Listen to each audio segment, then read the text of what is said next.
मैं अपनी ज़िंदगी का सबसे बड़ा एडवेंचर करके आया हूँ, पैराग्लाइडिंग।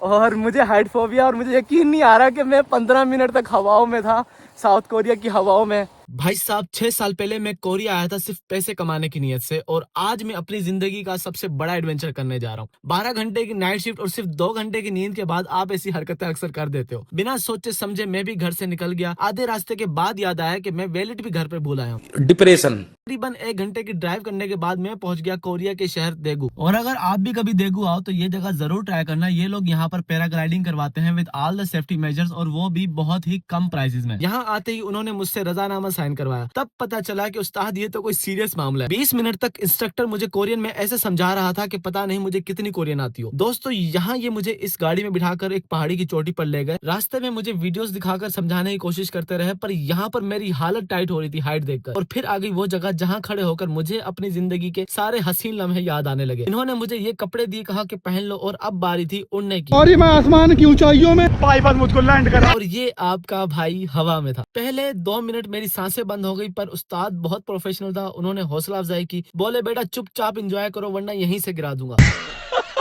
दोस्तों उस्ताद की ये बात सुनकर मुझे सब कुछ हसीन लगने लगा। तो ये मेरी जिंदगी के सबसे हसीन लम्हे। 16 मिनट तक आपका भाई साउथ कोरिया की हवाओं में 1200 फीट ऊपर उड़ता रहा जैसे कोई परिंदा हो। फिर लैंडिंग का वक्त आया। जैसे जैसे जमीन के पास आते गए लगा जैसे कोई ख्वाब खत्म हो रहा हो। मैंने कभी जिंदगी में ये नहीं सोचा था कि मैं ये काम भी करूंगा, और आज मुझे खुद पर यकीन नहीं आ रहा। और अगर आप भी कभी साउथ कोरिया आओ या फिर यहाँ पर रहते हो तो भाई की बात मानो कि एक दफा टाइम निकाल कर ये एडवेंचर लाजमी करो, क्योंकि